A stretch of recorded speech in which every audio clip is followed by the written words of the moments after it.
Assalamualaikum warahmatullahi wabarakatuh. Perkenalkan, nama saya Fajar Wisnu Cahyadi. Saya dari Prodi Teknik Lingkungan, Fakultas Teknik Sipil dan Perencanaan, Universitas Islam Indonesia, dengan NIM 23513029. Baiklah, saya di sini akan menjelaskan mengapa sebagai calon insinyur teknik lingkungan itu harus mempelajari tentang pengetahuan struktur. Yang pertama yaitu pengetahuan tentang struktur itu dapat membantu dan memastikan bahwa bangunan seperti jembatan dan infrastruktur lainnya itu dapat dirancang dan dibangun dengan aman dan stabil, yang dimana hal ini sangat penting untuk mencegah kegagalan struktural yang dapat membahayakan nyawa dan lingkungan. Kemudian, banyak proyek teknik lingkungan yang melibatkan infrastruktur seperti tangki penyimpanan limbah, sistem pengolahan air, dan pembangunan infrastruktur lainnya.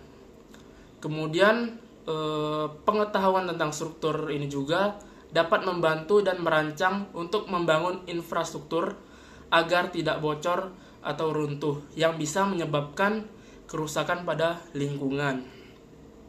Nah, kemudian dengan memahami bagaimana struktur itu bekerja, insinyur teknik lingkungan dapat merancang solusi yang lebih efisien dan berkelanjutan, yang dimana dapat mengurangi dampak negatif terhadap lingkungan dan memanfaatkan sumber daya dengan lebih baik.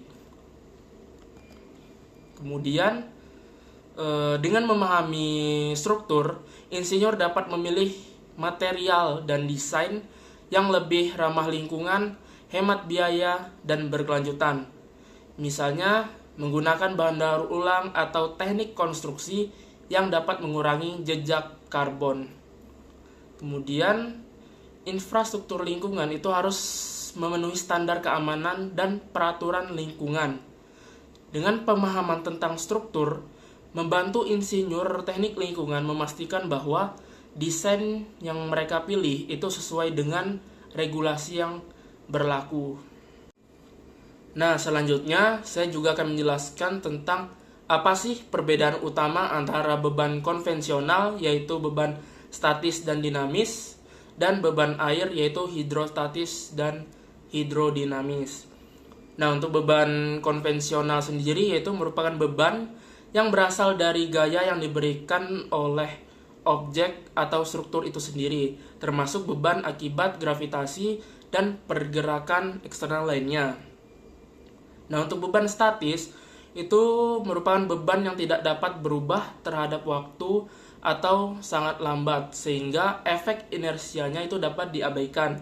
Contohnya seperti berat bangunan, perabotan yang ada dalam gedung, dan tekanan tanah pada dinding penahanan. Kemudian untuk beban dinamis itu merupakan beban yang berubah terhadap waktu dan menghasilkan efek inersia pada struktur. Contohnya beban akibat gempa, angin kencang, gelombang laut, dan kendaraan yang bergerak di jembatan. Nah, selanjutnya yaitu beban air.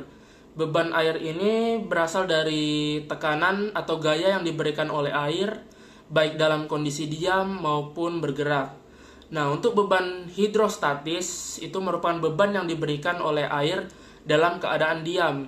Tekanan air meningkat seiring kedalaman dan bekerja secara tegak lurus pada permukaan yang terkena. Contoh tekanan air yaitu pada dinding bendungan atau lambung kapal yang tenggelam.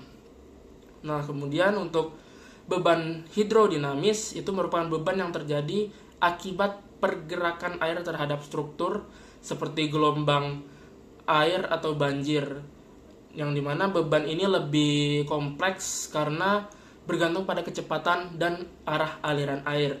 Contohnya seperti gaya yang bekerja pada jembatan akibat arus sungai atau tekanan gelombang pada struktur lepas pantai. Nah, baiklah, mungkin hanya itu aja dari saya akhiri. Wassalamualaikum warahmatullahi wabarakatuh.